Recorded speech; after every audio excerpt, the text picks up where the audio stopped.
Hello my dear students, welcome back to one more class.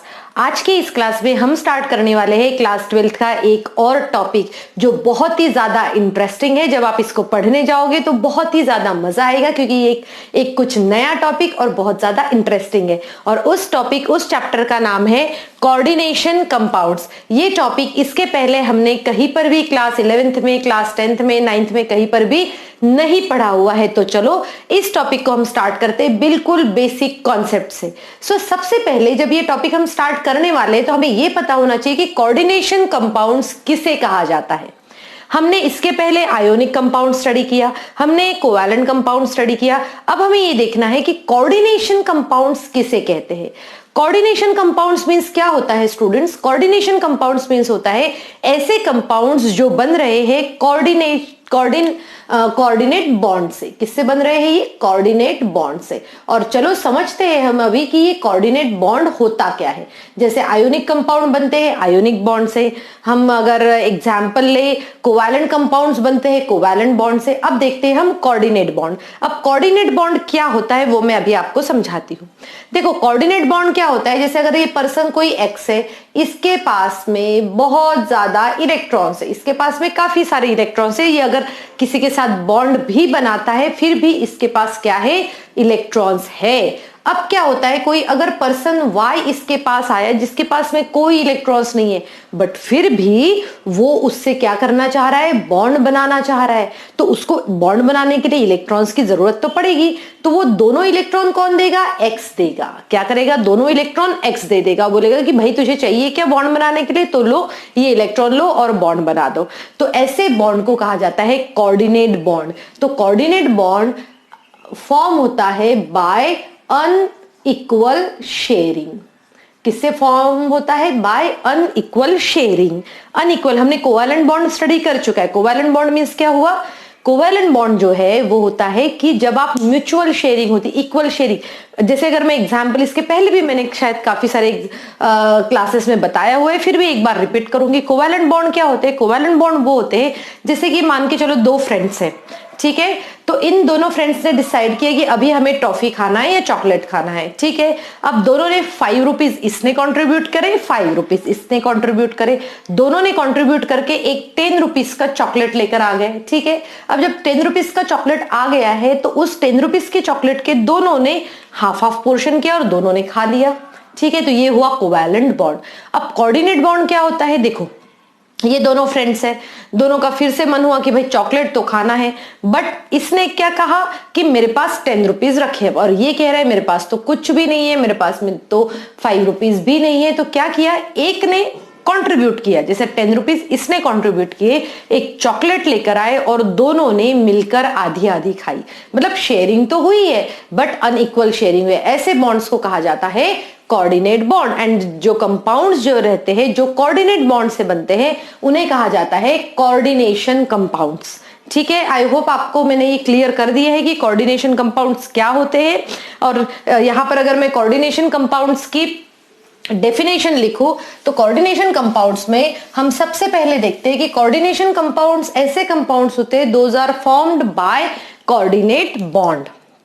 Those are formed by coordinate bond, जो coordinate bond से form होते हैं। और साथ में ही they do not lose their identity in aqueous solution. देखो इसका मीनिंग क्या हुआ मैं अभी आपको बताती हूँ। जैसे मैंने एक एग्जांपल ले लिया है, मैंने एग्जांपल लिया K4FeCN6। ये एक मेरे पास में कॉम्प्लेक्स है, ठीक है। अब मैं एक दूसरा कॉम्प्लेक्स लेती हूँ और वो है NH4FeSO4 होल ट्वाइस SO4.6H2O, ठीक है। तो ये है हमारे पास में एक और कंपाउंड है, इसको मैं इस तरीके से लिखती हूं FeSO4.NH3 होल ट्वाइस SO4। तो यहां पर देखो स्टूडेंट ध्यान से देखो, ये दोनों कंपाउंड्स मैंने लिए। अब इन दोनों कंपाउंड्स में आपको ये देखना है कि ये जो फर्स्ट कंपाउंड जो है क्या है? ये फर्स्ट कंपाउंड है। इसको क्या होता है जब आप एक्वस सॉल्यूशन में डालते हो या पानी में डालते हो, इसका नाम क्या होता है? इसका नाम है पोटेशियम फेरोसाइनाइड। नेमिंग कैसे होता है वो भी मैं आने वाली क्लासेस में समझाऊंगी। इसका नाम है फेरोसाइनाइड। तो जब ये पानी में जाएंगे तो ये यहां से टूटेगा, इस तरीके से टूटेगा, तो हमें मिलेंगे पोटेशियम के आयंस मिलेंगे और साथ में फेरोसाइनाइड के आयंस भी हमें मिलेंगे। और जब हम इसकी बात करते तो इसमें देखो हमें किस किस के आयंस मिलते हैं। इसमें हमें Fe2 पॉजिटिव के, Fe2 पॉजिटिव के आयन मिलेंगे, SO4 2 निगेटिव के मिलेंगे, NH4 पॉजिटिव के आयंस मिलेंगे, ठीक है। और इस तरीके से तो देखो ये दोनों सॉल्ट्स में क्या डिफरेंस है, सॉल्ट्स में ये डिफरेंस है कि ये जो है ये अपनी आइडेंटिटी लूज नहीं करते, जबकि ये FeSO4 बना हुआ है ये वाटर में जाने के बाद में पूरे अपने आयंस को एज इट इज रिलीज कर देता है। तो चलो अभी हमारा कोऑर्डिनेशन कंपाउंड्स ये चैप्टर स्टार्ट करने से पहले हम उसके रेलेवेंट कुछ बेसिक टर्म्स जो है वो अभी हम यहाँ पर स्टडी करेंगे। सो स्टूडेंट यहाँ पर मैंने कुछ टर्म्स लिखे हुए हैं, आप देख सकते हो, और वो कौन कौन से टर्म्स है। तो फर्स्ट टर्म जो है हमारा वो है कोऑर्डिनेशन कॉम्प्लेक्स। फर्स्ट टर्म कौन सा है, कोऑर्डिनेशन कॉम्प्लेक्स। सेकेंड टर्म जो है वो है हमारा सेंट्रल एटम और आयन। सेकेंड टर्म कौन सा है हमारा, सेंट्रल एटम और आयन। थर्ड टर्म जो है ligands, chelation, coordination number, homoleptic and heteroleptic species. So चलो वन बाय वन हम इन सभी टर्म्स को स्टार्ट करते हैं। सो स्टूडेंट यहाँ पर मैं सबसे पहले एक एग्जाम्पल लिखती हूँ और आपको ये समझाती हूँ कि इन टर्म्स को हमने कहाँ कहाँ यूज किया हुआ है। ओके, सो चलो मैं यहाँ पर एक एग्जाम्पल लिख लेती हूँ, और वो एग्जाम्पल है, जैसे अगर मैंने ये एग्जाम्पल लिख लिया है यहाँ पर,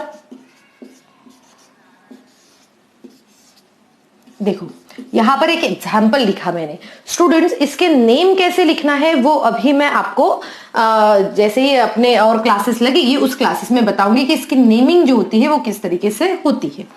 देखो अब ये पूरे कोऑर्डिनेशन कॉम्प्लेक्स को मैं 2 पार्ट्स में डिवाइड करती हूँ, ठीक है। सो 2 पार्ट में डिवाइड करूंगी। पहला पार्ट तो रहेगा ये सॉरी, ये रहेगा हमारा फर्स्ट पार्ट, और ये जो है ये रहेगा हमारा सेकेंड पार्ट। इसे कहा जाता है, ये जो पार्ट है इसे कहा जाता है कोऑर्डिनेशन कॉम्प्लेक्स। क्या कहते हैं हम इसको, कोऑर्डिनेशन कॉम्प्लेक्स कहते हैं। ये हुआ हमारा कोऑर्डिनेशन कॉम्प्लेक्स। अब हम आते हैं हमारे इस सेकंड पार्ट में जहां पर क्या है, Cl2 है, ठीक है। सो इसको हमने क्या कहा, इसको हमने कहा है कोऑर्डिनेशन कॉम्प्लेक्स, और Cl2 को हम क्या कहते हैं, इसको कहते हैं हम आयोनाइजेशन स्पीयर। आयोनाइजेशन स्पीयर, तो आप इसको कोऑर्डिनेशन कॉम्प्लेक्स या फिर कोऑर्डिनेशन स्पीयर भी कह सकते हैं। अब देखो इसमें कौन कौन क्या क्या इन्वॉल्व है। सबसे पहले तो इस ब्रैकेट में ये इन्वॉल्व है, इसे कहा जाता है सेंट्रल मेटल या फिर सेंट्रल आयन। ओके, ये जो है इसे कहा जाता है लिगैंड्स। क्या कहते हैं इसको, लिगैंड्स कहते हैं। चिलेशन क्या होता है वो मैं आपको समझाऊंगी, और इसे कहा जाता है कोऑर्डिनेशन नंबर। क्या कहते हैं इसको, कोऑर्डिनेशन नंबर। सो स्टूडेंट ये सभी टर्म्स है किसी भी और कोऑर्डिनेशन कंपाउंड्स में जो यूज होती है। तो चलो वन बाय वन हम इन सभी टर्म्स के बारे में स्टडी करते हैं। तो अभी हमारा सबसे पहला टर्म जो है जो हमें यहाँ स्टडी करना है वो है कोऑर्डिनेशन कॉम्प्लेक्स। देखो कौन सा टर्म है हमारा, कोऑर्डिनेशन कॉम्प्लेक्स। अब देखो कोऑर्डिनेशन कॉम्प्लेक्स ये जो टर्म है इसमें हम देख सकते हैं कि इसमें क्या क्या है। देखो इस कोऑर्डिनेशन कॉम्प्लेक्स में ब्रैकेट में एक सेंट्रल मेटल, सेंट्रल क्या है, सेंट्रल एटम है, या फिर हम कह सकते हैं कि सेंट्रल आयन है, और एक जो है वो है ligand. Okay, so central atom and ligand है यहाँ पर, और साथ में यहाँ पर एक कोऑर्डिनेशन नंबर भी है। अब कोऑर्डिनेशन कॉम्प्लेक्सेस जो होते हैं इनको क्लासिफाई किया जाता है 3 पार्ट में। कौन कौन कौन से होते हैं, फर्स्ट जो होता है वो होता है cationic complexes, cationic complexes. Second जो है उसे हम कहते हैं एनोइनिक कॉम्प्लेक्सेस, एनोइनिक कॉम्प्लेक्सेस, और लास्ट जो होता है वो होता है न्यूट्रल कॉम्प्लेक्सेस, न्यूट्रल कॉम्प्लेक्सेस। अब कैटायनिक कॉम्प्लेक्सेस क्या होता है, चलो देखते हैं।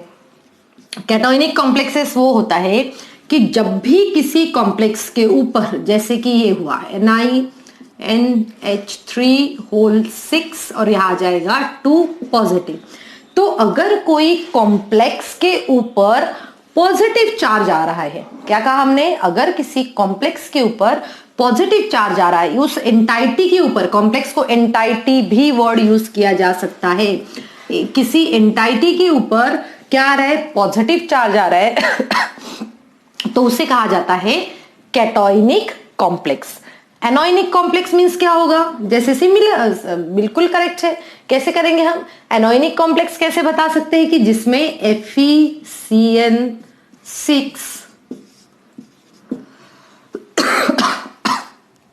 4 नेगेटिव। तो ये क्या हुआ, एनोइनिक कॉम्प्लेक्सेस मींस क्या हुआ, ऐसे कॉम्प्लेक्सेस जिसमें क्या हो रहा है, नेगेटिव चार्ज आ रहा है। उन कॉम्प्लेक्स के ऊपर, वो कोऑर्डिनेशन कॉम्प्लेक्स के ऊपर नेट चार्ज कैसा है, नेगेटिव है। अगर मैं न्यूट्रल मॉलिक्यूल की बात करूं तो FeCO5। अब आप ये कॉम्प्लेक्स देखोगे, इस कॉम्प्लेक्स के ऊपर कोई भी चार्ज नहीं है, और सच कॉम्प्लेक्सेस को हम क्या कहते हैं, न्यूट्रल कॉम्प्लेक्सेस कहते हैं, वो भी कोऑर्डिनेशन कॉम्प्लेक्स के अंडर। तो हमने अभी यहाँ क्या देखा, कोऑर्डिनेशन कॉम्प्लेक्स क्या होता है, कोऑर्डिनेशन कॉम्प्लेक्स एक ऐसा ग्रुप है जिसमें मेटल होता है, जो सेंट्रल आयन होता है, लिगेंड्स होते हैं, और साथ में कोऑर्डिनेशन नंबर को इन्वॉल्व करके एक ब्रैकेट में रखा जाता है। हम ये भी कहेंगे कि इसमें 3 टाइप्स होते हैं, cationic, anionic and neutral complexes. So student, I hope आपको समझ में आ गया है कि कोऑर्डिनेशन कॉम्प्लेक्स है, कोऑर्डिनेशन स्फीयर क्या होता है। अब हम आते हैं हमारे सेकेंड पॉइंट की तरफ, और सेकेंड पॉइंट क्या है, सेंट्रल एटम और आयन। तो सेंट्रल एटम और आयन क्या होता है, दे समझो इस चीज को, सेंट्रल एटम और आयन। सेंट्रल एटम और आयन क्या होता है, ये एक डी ब्लॉक एलिमेंट होता है, ठीक है, ये डी ब्लॉक एलिमेंट होता है, और जो आयन के फॉर्म में भी हो सकता है, जैसे कि यहां पर क्या है, ये निकल है। पहले वाले एग्जाम्पल में जब हमने K4FeCN6 देखा तो आयरन हुआ। तो ये क्या होते हैं, central metal ion. Central metal ion are those who are taking the electrons from the donor atoms. So central atom क्या हो रहा है, इलेक्ट्रॉन्स ले रहे हैं। कहां से इलेक्ट्रॉन्स ले रहे हैं, taking electron pair from donor atom. जो भी देने के लिए तैयार है उससे क्या करते हैं, वो इलेक्ट्रॉन पेयर लेते हैं, और इसीलिए उनको हम यूजुअली लुईस एसिड्स भी कह सकते हैं। They are acting as a Lewis acids. Lewis acids means क्या होते हैं, ऐसे जो इलेक्ट्रॉन डिफिशिएंट होते हैं, जो किसी से इलेक्ट्रॉन लेने के लिए रेडी रहते हैं, उन्हें कहा जाता है लुईस एसिड्स। सो यहां पर हम देख सकते हैं कि एनआई क्या है, सेंट्रल आयन है। क्यों आयन है वो, सेंट्रल आयन क्यों है, क्योंकि इसने किससे इलेक्ट्रॉन लिए हैं, इसने NH3 से इलेक्ट्रॉन लिए हैं, और इसीलिए हम ये कहेंगे कि इसे क्या कहा जाता है, सेंट्रल एटम और आयन भी हम कह सकते हैं। अब स्टूडेंट आते हैं हमारे थर्ड कॉन्सेप्ट की तरफ। अभी हम स्टार्ट करते हैं हमारा थर्ड कॉन्सेप्ट, और थर्ड कॉन्सेप्ट क्या है, थर्ड कॉन्सेप्ट है लिगैंड्स। अब देखो लिगैंड्स क्या होते हैं, ligands it means electron donor species. हम क्या कहेंगे, इलेक्ट्रॉन डोनर स्पीशीज को क्या कहा जाता है, लिगैंड्स कहते हैं। लिगैंड्स जो है एज अ लुईस बेसिस भी वर्क कर सकते हैं, क्योंकि लुईस बेसिस की भी क्या टेंडेंसी होती है, लुईस बेसिस की टेंडेंसी होती है कि जो अपनी इलेक्ट्रॉन पेयर है वो किसी और को देना। और लिगैंड्स क्या होते हैं, जैसे इसमें ये NH3 क्या है, लिगैंड है। क्यों, क्योंकि वो किसी को क्या करता है, अपनी इलेक्ट्रॉन पेयर देता है, और कौन है वो लेने वाला, सेंट्रल एटम है। तो हमने ये कहा कि लिगैंड्स वो सभी स्पीशीज होती है जिसमें वो क्या करते हैं, इलेक्ट्रॉन को डोनेट करते हैं। और लिगैंड्स को हम जनरली हम एक और वर्ड यूज कर सकते हैं जिसे हम कहते हैं डेंटेट। जिसे लिगैंड्स को और हम क्या कह सकते हैं, डेंटेट भी कह सकते हैं। अब देखो, अब जो है ये लिगैंड्स जो है ये फॉलोइंग टाइप्स के होते हैं। कौन कौन से लिगैंड्स होते हैं देखते हैं। ये होते हैं यूनिडेंटेड लिगैंड, जिसे मोनोडेंटेड भी कहा जाता है। सेकेंड जो है वो होता है बाइडेंटेड लिगैंड, एंड थर्ड जो है उसे कहा जाता है यूनिडेंटेड लिगैंड, बाइडेंटेड लिगैंड, और नेक्स्ट जो होता है वो होता है पॉलीडेंटेड लिगैंड। अब देखो यूनिडेंटेड या मोनोडेंटेड लिगैंड किसे कहते हैं? यूनिडेंटेड लिगैंड उसे कहते हैं जिसके पास में कितने होते हैं? One donor atom. जिसके पास कितना होता है? वन डोनर एटम होते हैं। यहां पर जब टू डोनर एटम होते हैं, और बाइडेंटेड में कितना होता है? More than two donor atoms होते हैं। जैसे फॉर एग्जाम्पल मैं अभी यहां पर बताती हूँ, जैसे ये हमारे पास NH3 है, NH3 के पास में एक इलेक्ट्रॉन पेयर है। जैसे अगर मैं बात करूं यहां पर H2 के पास में टू इलेक्ट्रॉन्स। देखो इलेक्ट्रॉन पेयर कितनी है वो मायने नहीं रखता, मायने ये रखता है यहां पर वो कितनी इलेक्ट्रॉन्स पेयर किसी को डोनेट करता है। तो इसमें से ऑक्सीजन हमेशा एक ही इलेक्ट्रॉन पेयर डोनेट करता है, और इसीलिए इसे कहा जाता है यूनिडेंटेड और मोनोडेंटेड लिगैंड्स। ठीक है, NH3 क्योंकि एक इलेक्ट्रॉन पेयर है, वो क्या करेगा? किसी को डोनेट कर सकता है। आई होप आप स्टूडेंट्स आपको समझ में आ रहा है। ठीक है, जैसे अगर मैं एग्जांपल लूं CN निगेटिव, तो नाइट्रोजन के पास में भी एक लोन पेयर होती है। ओके, सो यहां पर एक और कॉन्सेप्ट हमें समझने जैसा है, और वो है ambient ligands. Ambient ligands means क्या होते हैं? ऐसे लिगैंड्स जो क्या करते हैं? दोनों तरफ से क्या होते हैं? लिगैंड्स, ऐसे लिगैंड्स होते हैं जो एक एटम दोनों तरफ से जो है वो डोनेट कर सकते हैं। एग्जाम्पल मैं अभी आपको यहां पर बताती हूं कि एग्जाम्पल कौन सा है। एग्जाम्पल जो है वो हो जाएगा NO2 निगेटिव, और एक आ जाएगा NO नेगेटिव। अब देखो यहां पर ये जो नाइट्रोजन जो है, ये नाइट्रोजन डोनेट कर सकता है एक लोन पेयर, और यहां पर जब आप देखोगे तो ये क्या कर सकता है? ऑक्सीजन डोनेट कर सकता है क्या ये दोनों है तो यूनिडेंटेड ही, एक ही पेयर इलेक्ट्रॉन की डोनेट कर रहे हैं, बट इनको और भी एक नाम दिया जा सकता है जिसे कहा जा सकता है एम्बिडेंटेड लिगैंड भी इसको कहते हैं। चलो अब हम आते हैं स्टूडेंट्स नेक्स्ट कॉन्सेप्ट की तरफ, और नेक्स्ट क्या है हमारा? जहां पर बाइडेंटेड। अब बाइडेंटेड में देखो मैं यहां पर एक एग्जांपल लिखती हूँ, CH2 यहां पर आ जाएगा NH2, और ये हो गया NH2। सो ये देखो यहां पर एक ही मॉलिक्यूल में ये क्या है? एक ही मॉलिक्यूल है। इस एक ही मॉलिक्यूल में दो डोनर एटम्स है। कितने एटम्स है? दो डोनर एटम्स है, और इसीलिए इसे कहा जाता है बाइडेंटेड, टू डोनर एटम। और वो दोनों डोनर एटम कौन से हैं? नाइट्रोजन। दोनों डोनर एटम क्या कर सकते हैं? किसी को इलेक्ट्रॉन पेयर दे सकते हैं। अगर आप इसका नेम देखोगे तो नेम हो जाएगा इथेन 1,2 डाइअमाइन, और सिंपली इसको इन भी कहा जाता है। क्या कहते हैं हम इसको? इन भी कह सकते हैं।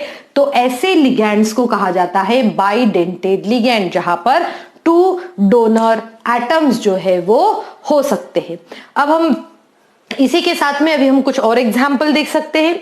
बाइडेंटेड में एक और आ सकता है, जैसे COO निगेटिव, ये ऑक्सैलेट आयन है, वो भी क्या है? बाइडेंटेड। अब देखते हैं पॉलीडेंटेड, मोर देन टू। तो जैसे कि अगर मैं यहां पर ये एग्जाम्पल लिखूं, CH2, फिर यहाँ NH आ जाएगा, फिर यहाँ CH2 और यहाँ NH2। अब स्टूडेंट देखो यहां पर ध्यान से, इस कंपाउंड में कितने हैं? 1, 2, 3, more than 2। Such type of ligands are known as polydentate ligand, जहां पर डोनर एटम कितना है? मोर देन 2 है। सो स्टूडेंट आई होप आपको ये कॉन्सेप्ट क्लियर हो चुका है। बहुत ही इजी कॉन्सेप्ट है, ज्यादा डिफिकल्ट नहीं है। ओके तो चलो अभी हम आते हैं हमारे नेक्स्ट कॉन्सेप्ट की तरफ। अब नेक्स्ट कॉन्सेप्ट में हम ये देखेंगे कि चिलेशन क्या होता है, और ये जो टॉपिक जो है ये बहुत ही बेसिक कॉन्सेप्ट दिया गया है क्लास 12th में। इसका जो डिटेल स्टडी है जो हम हायर क्लासेस में और भी करते हैं। तो नेक्स्ट आ गया है हमारा चिलेशन। अब चिलेशन क्या होता है चलो देखते हैं। चिलेशन समझने के लिए सबसे पहले तो मैं यहाँ पर जैसे मैं ये NH2 इस तरीके से लिख लेती हूँ, ये लोन पेयर, फिर यहाँ आ गया CH2, ये हो गया CH2, फिर NH, और ये हो गया यहाँ पर आ जाएगी ये लोन पेयर, और ये हो गया। ये देखो अभी हमने देखा था इन देखा था, तो ये इसी तरीके से इन ही है। अब देखो यहाँ पर एक और ऐसे ही मॉलिक्यूल अगर मिल गया है, देखो ऐसे ही मॉलिक्यूल मिला जो CH2, ठीक है। यहां पर मेरे पास में दो इथेन 1,2 डाइअमाइन के मॉलिक्यूल्स है और बीच में एक सेंट्रल एटम है दैट इज प्लैटिनम। अब क्या हो रहा है देखो, ये सभी डोनर एटम्स क्या करेंगे, ये अपनी इलेक्ट्रॉन पेयर जो है वो सेंट्रल एटम को दे देंगे। इस तरीके से देखो, इस तरीके से इन्होंने क्या किया, अपनी जो इलेक्ट्रॉन पेयर है वो सेंट्रल एटम को दे दी है। अब ध्यान से देखो स्टूडेंट्स, यहां पर ये डोनर एटम बाइडेंटेड, स्पेसिफिकली किसकी बात कर रहे हैं हम, बाइडेंटेड की। जब बाइडेंटेड लिगैंड्स सेंट्रल एटम को जब लोन पेयर देते हैं उस वक्त पे वहां पर रिंग शेप्ड स्ट्रक्चर तैयार हो जाता है। क्या होता है, रिंग शेप स्ट्रक्चर तैयार होता है और ऐसे रिंग शेप स्ट्रक्चर को कहा जाता है चिलेट। क्या कहा जाता है उसको, चिलेट कहा जाता है। अब ये चिलेट जो है ये क्या हुआ, रिंग शेप स्ट्रक्चर हुआ, 6 और 5 मेंबर्ड हो सकता है वो। अब ये इस इफेक्ट को और इस फिनोमिनन को कहा जाता है चिलेशन। तो अभी हमने यहां पर क्या देखा, हमने ये देखा कि जब बाइडेंटेड लिगैंड्स किसी मेटल को अपने इलेक्ट्रॉन्स देते हैं, ठीक है, सो जैसे इसको दिया तो जिसकी वजह से ना एक कॉम्प्लेक्स स्ट्रक्चर फॉर्म हुआ, या फिर हम इसको कहते हैं कि चिलेट रिंग भी फॉर्म हुई। क्या कहते हैं इसको, चिलेट रिंग भी वहां पर फॉर्म हुई और इसी फिनोमिनन को कहा जाता है चिलेशन। स्टूडेंट आई होप आपको समझ में आ गया है ये कि किस तरीके से बनता है। एक और एग्जांपल मैं आपको बता देती हूँ सेम, और देखो ये बाइडेंटेड के साथ में ही हो सकता है। जैसे अगर हमने सेम एग्जांपल लिया, यहाँ H2 CH2 CH2 H2, then ये देखो 2 है, फिर PT, ये Cl और Cl, ठीक है। अब ये दोनों क्या करते हैं, डोनर एटम इसको दे देंगे। देखो यहां पर भी क्या हो रहा है, यहां पर एक क्लोज्ड शेप तैयार हो रहा है, एक रिंग बन रही है और उसे कहा जाता है चिलेशन। और स्टूडेंट हमेशा याद रखो कि जब भी हम ये बात कर रहे हैं तो हम ये कहते हैं कि जो चिलेट्स जो रहते हैं, इसे चिलेट जैसे मैंने कहा, हम ये कहेंगे कि chelates are more stable, chelates are more stable. ये चिलेट्स जो होते हैं ये ज्यादा स्टेबल होते हैं देन द कोऑर्डिनेशन कॉम्प्लेक्स। और ये ऐसा क्यों होता है, क्यों स्टेबल होते हैं ये कॉम्प्लेक्स, इसके ने ड्यू टू चिलेशन इफेक्ट, जिसकी वजह से, चिलेशन इफेक्ट मींस क्या होता है कि रिंग होने की वजह से उसके काफी सारी प्रॉपर्टीज क्या हो जाती है, चेंज हो जाती है, और उसी वजह से उसको कहा जाता है कि chelates are more stable than the coordination complex and this is due to chelating effect. अब चलो, अब आते हैं हमारे नेक्स्ट कॉन्सेप्ट की तरफ और वो है कोऑर्डिनेशन नंबर। कोऑर्डिनेशन नंबर क्या होता है कि कोऑर्डिनेशन नंबर मींस होता है, देखो कौन सा, कहां पहुंच गए हम, कोऑर्डिनेशन नंबर पे, कोऑर्डिनेशन नंबर। अब कोऑर्डिनेशन नंबर क्या होता है स्टूडेंट्स, समझो ध्यान से। कोऑर्डिनेशन नंबर इट मींस जब भी ये लिगैंड्स, ये जो है ये है कोऑर्डिनेशन नंबर। जैसे कि देखो NiNH3 इसमें क्या हो रहा है कि ये जो Ni का स्ट्रक्चर है इसमें 6 NH3 ने क्या दिए हैं, अपने अपने इलेक्ट्रॉन्स इसको दिए हैं, ठीक है। कितने हैं वो, पूरे टोटल 6 है और इसीलिए उसे क्या कहा जाएगा, कोऑर्डिनेशन नंबर जो है इसका कितना हो जाएगा, 6 होगा, ठीक है। यहाँ पर अभी हम और कुछ एग्जांपल्स लिख लेते हैं, जैसे FeCN6, तो इसका भी कोऑर्डिनेशन नंबर कितना हुआ, 6 हुआ। जैसे अगर मैंने दूसरा एग्जांपल लिया, जैसे NiNH3 4Cl2, तो ये देखो ये कितने लिगैंड्स है, 2 लिगैंड्स है, एक लिगैंड जो है वो 4 है और दूसरा कितना है, 2, इसीलिए इसका भी कोऑर्डिनेशन नंबर कितना होगा, 6 होगा। तो कोऑर्डिनेशन नंबर वो बॉन्ड्स होते हैं जो, या फिर हम कह सकते हैं coordination number is the number of bonds formed by the ligands and the central atom. हम क्या कहेंगे, number of bonds formed by ligands and central ion और लिगैंड्स ने जितने भी बॉन्ड फॉर्म करे हैं उसे कहा जाता है कोऑर्डिनेशन नंबर। अब हम आते हैं हमारे नेक्स्ट कॉन्सेप्ट की तरफ और लास्ट, उसे कहा जाता है होमोलेप्टिक, और यहां मैं लिखूंगी हेटेरोलेप्टिक। होमोलेप्टिक एंड हेट्रोलेप्टिक, ये बहुत ही इजी कॉन्सेप्ट है। Homoleptic complexes are those complexes in which same kind of ligands are attached to the central atom।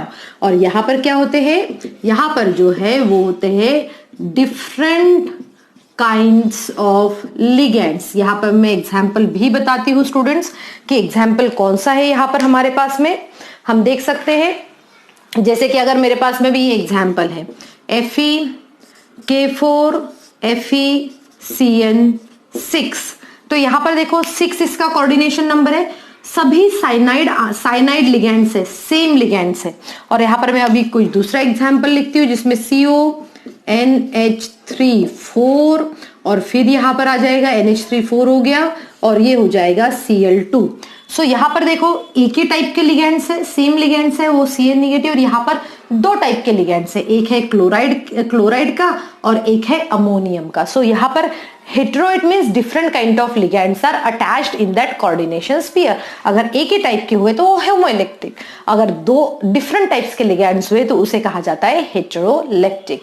So student, I hope आज की इस क्लास में मैंने आपको जो भी कॉन्सेप्ट समझाए हैं वो आपको बहुत ही अच्छे से समझ में आ गए हैं और आप सभी जो है उसकी प्रैक्टिस भी करेंगे। अगर इस चैप्टर को समझना है तो आपको ये कॉन्सेप्ट सभी को अच्छे से समझ में आ जाना चाहिए। एंड आई होप आप सभी को मैं जो भी पढ़ाती हूँ वो अच्छे से समझ में आता है। और अगर नहीं आता है तो आप मुझे प्लीज लिखिए और लिखिए कि मैम समझ में नहीं आ रहा है। So I will try my level best in the next video to explain it in a better way. और अगर आपको समझ में आ रहा है तो आप मुझे कमेंट सेक्शन में जरूर लिख कर बताइए, क्योंकि ये मेरे लिए मोटिवेशन होता है। Thank you students and have a good day ahead.